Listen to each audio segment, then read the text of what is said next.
சென்னை உயர்நீதிமன்றத்தினுடைய மதுரை கிளையிலே இந்த வழக்கு விசாரணைக்கு வந்திருக்கின்றது என்பதை பார்க்கின்றோம். அதாவது கரூரிலே உயிரிழந்தவர்களுக்கு கடந்த ஆண்டு செப்டம்பர் 27ஆம் தேதி தாவேகா அரசியல் கூட்டத்தில் பங்கு பெற்று கூட்ட நெரிசலில் உயிரிழந்தோர் குடும்பத்தினருக்கு இன்றைக்கு முதலமைச்சர் அரசு பணி நியமனங்களை வழங்க இருக்கின்றார். 36 குடும்பங்களை சார்ந்த 41 பேர் உயிரிழந்து போயிருந்தார்கள். அவர்களில் 32 குடும்பங்களை சார்ந்தவர்களுக்கு அரசு பணி நியமனம் வழங்கப்பட இருக்கின்றது. மேலும் 4 குடும்பத்தவர்களுக்கு அவர்கள் கேட்ட நிவாரணம் வழங்கப்பட இருக்கின்றது. ஆனால் இது போன்ற ஒரு நிவாரணத்தை வழங்கினால் அது தற்போது சிபிஐ விசாரணையில் இருக்கக்கூடிய கரூர் கூட்ட நெரிசல் தொடர்பான வழக்கின் விசாரணையை, அதன் நேர்மைத்தன்மையை கேள்விக்குள்ளாக்கிவிடும் என்ற அடிப்படையிலே இன்றைக்கு பணி நியமனங்களை வழங்கக்கூடாது என்று திமுக உள்ளிட்ட ஒரு சில கட்சிகள் கூறியிருந்தார்கள். இந்த நிலையில் தான் தற்பொழுது அந்த வழக்கினுடைய விசாரணை மதுரை கிளையில் தொடங்கி இருக்கின்றது. கரூர் கூட்ட நெரிசலில் உயிரிழந்தோருடைய குடும்பத்தினருக்கு இன்றைக்கு முதலமைச்சர் அரசு பணி நியமனங்களை வழங்குவதை உடனடியாக தடுத்து நிறுத்த வேண்டும் என்ற அடிப்படையில் தாக்கல் செய்யப்பட்டிருக்கக்கூடிய மனுவின் மீதான விசாரணை தொடங்கி இருக்கின்றது. குறிப்பாக கரூர் கூட்ட நெரிசலில் சிக்கி உயிரிழந்தோர் குடும்பத்தினருக்கு அரசு பணி வழங்குவதை எதிர்த்து இந்த வழக்குகள் எல்லாம் தாக்கல் செய்யப்பட்டிருந்த நிலையில் நீதிபதிகள் ஒரு முக்கியமான கேள்வியை எழுப்பி இருக்கின்றார்கள். பாதிக்கப்பட்ட குடும்பத்திற்கு பொருளாதார உதவி தேவைதானே? இந்த அரசு பணி நியமனத்தால் யாருக்கு என்ன பிரச்சனை, அதில் என்ன தவறு இருக்கின்றது என்று நீதிபதிகள் கேள்வி எழுப்பி இருக்கின்றார்கள். கரூர் நெரிசல் சம்பவத்திலே உயிரிழந்தோருடைய குடும்பத்தினருக்கு அரசு பணி வழங்க எதிர்ப்பு தெரிவித்து மதுரை கிளையில் தாக்கல் செய்யப்பட்டிருந்த வழக்கின் விசாரணை தொடங்கி இருக்கின்றது. பாதிக்கப்பட்ட குடும்பத்தினருக்கு பொருளாதார ரீதியாக உதவிகளை செய்வதில் என்ன பிரச்சனை இருக்கின்றது என்ற கேள்வியை நீதிபதி அவர்கள் எழுப்பி இருக்கின்றார்.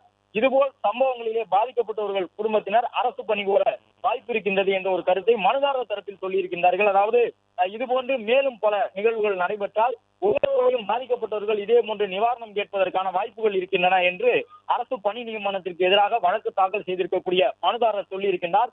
ஒரு பக்கம் முதலமைச்சர் கரூரை நோக்கி விரைந்து சென்று கொண்டிருக்கின்றார். இன்று மாலைக்கு உள்ளாக அரசு பணி நியமனங்கள் வழங்கப்பட இருக்கின்றன. 32 நபர்களுக்கு அரசு பணி நியமனங்களை வழங்குவதற்கு முதலமைச்சர் தயாராக இருக்கின்றார். அரசினுடைய கொள்கை முடிவு யாருக்கு அரசு பணி வழங்க வேண்டும் என்ற அடிப்படையில், கருணை அடிப்படையில் முடிவெடுப்பதற்கு அரசுக்கு உரிமை உண்டு.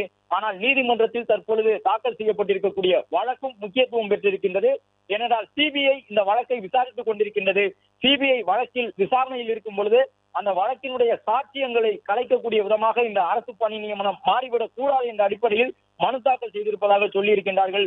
உச்சநீதிமன்றத்தினுடைய கண்காணிப்பிலே இந்த வழக்கின் விசாரணை சிபிஐயால் விசாரிக்கப்படுகின்றது.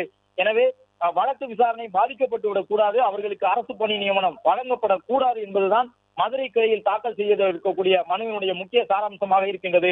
இந்த நிலையில் வழக்கு சிபிஐ விசாரணையில் இருக்கின்றது. உச்சநீதிமன்றம் இந்த விசாரணையை எல்லாம் கண்காணித்துக் கொண்டிருக்கின்றது என்பதை அரசு தரப்பில் ஆஜராகி இருக்கக்கூடிய வழக்கறிஞர்கள் எடுத்து கூறியிருக்கின்றார்கள்.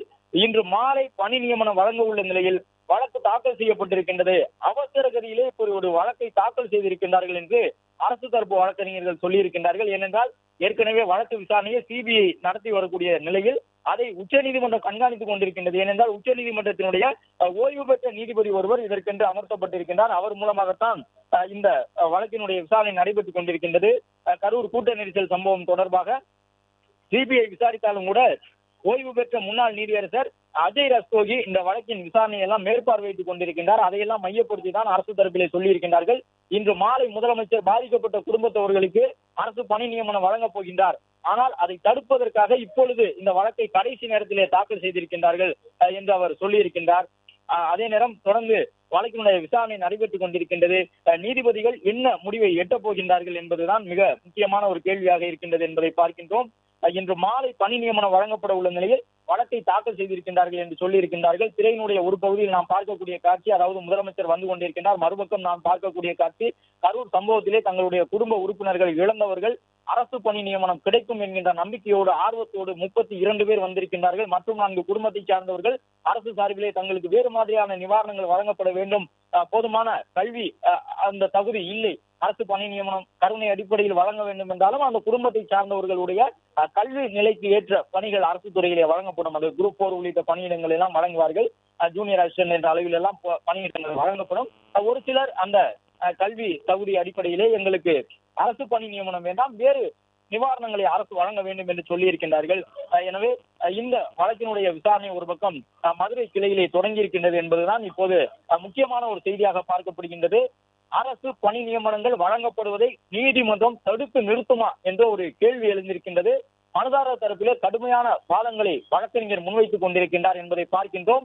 இப்பொழுது கரூர் சம்பவத்தை முன்வைத்து நீங்கள் இது போன்ற ஒரு நிவாரணத்தை அரசு பணியை வழங்கினால் இனி வரக்கூடிய நாட்களிலும் இதே போன்று ஏதேனும் ஒரு துன்ப சம்பவம் நடக்கும் பொழுது அதில் பாதிக்கப்பட்ட குடும்பத்தை சார்ந்தவர்கள் அரசு பணி நியமனம் வேண்டும் என்று கேட்டு வருவார்கள். இது ஒரு முன்னுதாரணமான வழக்காகிவிடும். இது அரசுக்கு சிக்கலை ஏற்படுத்திவிடும் என்ற அடிப்படையிலே மனுதாரர் அரசு பணி நியமனத்தை எதிர்த்து தன்னுடைய வாதத்தை முன்வைத்திருக்கின்றார்.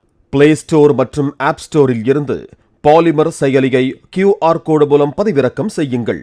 செய்திகளை உடனுக்குடன் பெறுங்கள்.